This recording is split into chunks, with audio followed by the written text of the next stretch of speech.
Hello लोगोफोर बयखौबो गोदान आपडेट यूट्यूब चैनलाव फिन बरायफिननाय थाबाय गोदान भिडिअनि गेजेरजों आं दिनै नोंथांमोननो मोनसे गोनां भिडिअ लाबोदों नोंथांमोननो भिडिअखौ फारसेनिफ्राय नायबानो जाबाय भिडिअआ मानि सायाव जागोन नोंथांमोननो थाम्बनेल एबा टाइटेलाव नायनानै हमनानै मोनखादों जानो हागौ दिनै भिडिअआ मानि सायाव जागोन आं दिनै नोंथांमोननो खोन्थागोन जोङो माबोरै जोङो 6 मान्थनि एस्टिमेटखौ जोङो माबोरै गावबागावनि मबाइलावनो नायनो हायो नोंथांमोनाबो गोरलैयैनो इजि प्रसेसै नोंथांमोनाबो गावबागावनि मबाइलजोंनो नायनो हागोन नैबे भिडिअखौ फारसेनिफ्राय नायोब्ला आं दिनै नोंथांमोननो खोन्थागोन आंनि मबाइलजोंनो बानायनानै खोन्थागोन आं नोंथांमोननो दिनै खोन्थागोन जोङो SBI निखौ जोङो स्टेट बेंकनिखौ माब्रै एकाउन्टखौ जोङो स्टेटमेन्ट नायनो हागोन बेखौ आं नोंथांमोननो खोन्थागोन जायफ्रा गावबागावनि बेंकनिखौ स्टेटमेन्ट नायनो गोसो नोंथांनि फैसाया बहाबा गोमादों नामा नोंथांनि फैसाया सोरबा दरनदों नामा नोंथांनि फैसाखौ बेफोरखौ नायनो गोसोब्ला नोंथाङा 6 मान्थनिखौ नोंथांमोना आरामसे गावबागावनि मबाइलावनो बेंकआव थाङालासिनो नोंथांमोना स्टेटमेन्टखौ नायना लानो हागोन माब्रै नायनो हागोन आं नोंथांमोननो फारसेनिफ्राय खोन्थागोन नोंथांमोना फारसेनिफ्राय नायबानो जाबाय आरो आं बेयावनो बुंनो सानो जायफ्रा गोदान अननानै गोदान आपडेट इउट्युब चेनेलखौ साबस्क्राइब खालामनानै होबानो जाबाय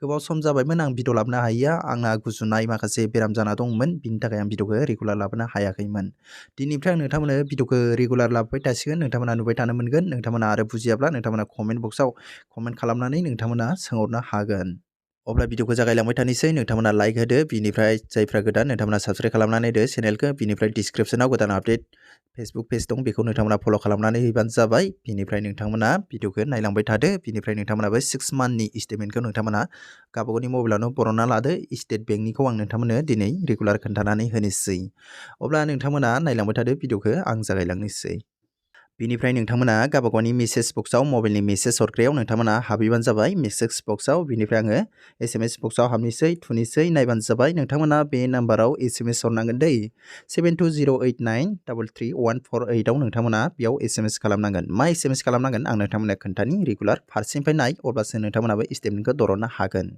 अब्ला आं बे नाम्बाराव SMS हरनोसै नायबानो जाबाय बेयाव दंखायो नै आं हरबाय नोंथांमोना बेफोरबायदि लिरनांगोन नायबानो जाबाय बेयाव दं WAREG बिनिफ्राय नोंथांनि एकाउन्ट नाम्बारखौ लिरनानै हरबानो जाबाय बिनिफ्राय आङो बेयाव SMS टेक्स्ट खालामनानै बिसोरनो लिरनानै हरबाय नायबानो जाबाय WAREG खौ लिरबाय बिनिफ्राय आंनि एकाउन्ट नाम्बारखौ होबाय बिनिफ्राय बिनि उनाव बिसोरो SMS हरगोन नायबानो जाबाय बेयाव बेफोरबायदि SMS फैगोन बेयाव नायबानो जाबाय dear customer You are successfully registered for SBI WhatsApp banking बेयाव नोंथांनियाव WhatsAppआव मोनसे बिसोर मेसेज हरगोन नैबे नाम्बारजों हरगोन नायबानो जाबाय बेयाव दङ 9022690226 बे नाम्बारजों बिसोरो WhatsApp हरगोन बे नाम्बारखौ नोंथांमोना WhatsAppबो खालामनो हागोन सेभ खालामना लाबानो जाबाय बिनिफ्राय आं अलरेडि बेखौ सेभ खालामबाय बिनिफ्राय गावसोरबो हरखागोन WhatsAppआव आरो नोंथांनि WhatsAppआव फैयाखैबा नोंथांमोना सेभ खालामनानै WhatsApp खालामबानो जाबाय माबायदि खालामनांगोन WhatsAppआव आं नोंथांमोननो बेखौ आं नोंथांमोननो खोन्थानि अब्ला आङो WhatsAppआव थांनि अब्ला आङो WhatsAppआव फैनि नायबानो जाबाय बेयाव दङ WhatsApp बिनिफ्राय आं बेयाव थुगोन बिनिफ्राय नायबानो जाबाय बे नाम्बारानोमोन SBI नि बेयाव दङ स्टेट बेंक अफ इन्डिया बिनिफ्राय 9022690226 आनोमोन बिनिफ्राय नोंथांमोना बेयाव माबायदि SMS लिरनानै हरनांगोन आं नोंथांमोननो खोन्थानि बिनिफ्राय नायबानो जाबाय आं सिगाङावनो आंनिखौ बानायखांनायनि उनावसो आं गुबुननो खोन्थायो होननानै बुंखादोंमोन सिगांनिफ्रायनो मोनफ्रोमबो भिडिअआव बिनिफ्राय आङो दा बेयाव सिगाङाव बानायखांबाय बिनिफ्राय आं नोंथांमोननो फाइनालि दाबो खोन्थाबावनोसै बेयाव नोंथांमोना सेन्ड खालामनांगोन हाय सेन्ड खालामनांगोन दै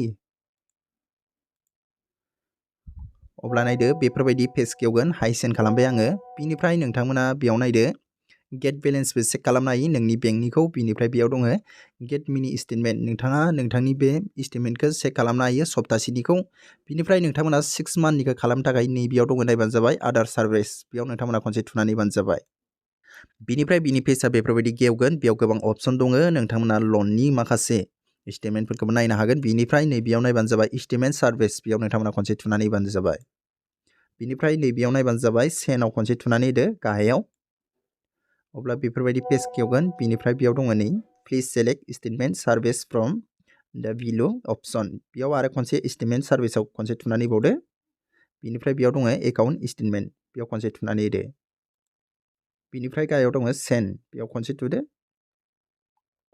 अब्ला बिनि पेजआ बेफोरबायदि गेवगोन नायबानो जाबाय नोङो बबे डेटनिफ्राय नोंनो बे 6 मान्थनि स्टेटमेन्टआ जायो बेखौ नोंथाङा सेलेक्ट खालामदो अब्ला आङो बेयाव सेलेक्ट खालामनोसै आंनिया बबे डेटनिफ्राय दासिम 6 मान्थ जायो बेखौ आं होनोसै अब्ला आङो बेयाव होलांनोसै आं सिगाङावबो होखादोंमोन बिनिफ्राय गोसोआव थालायलाङा नालाय बे होनायखौनो आं होफिननानै नोंथांमोननो खोन्थानोसै बे गोजौनियानो दै नायबानो जाबाय आङो बेखौ होनोसै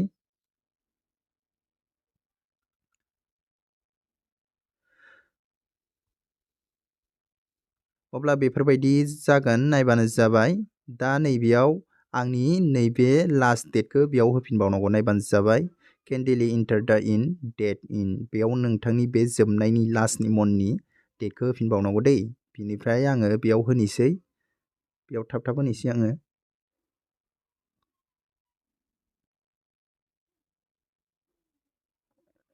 अब्ला होखांबाय, बिनिफ्राय सेन्ड खालामसै। अब्ला बेफोरबायदि फैबाय, नायबानो जाबाय। बेयाव नोंथांनि जिमेइलावसो हरगोन बिसोरो स्टेटमेन्टखौ। बिनिफ्राय नोंथाङा बेखौ जिमेइलाव पासपर्ट होनानै नोंथाङा खुलिनांगोन। बे पासपर्टखौ नोंथाङा मा लागोन बेयाव नायबानो जाबाय।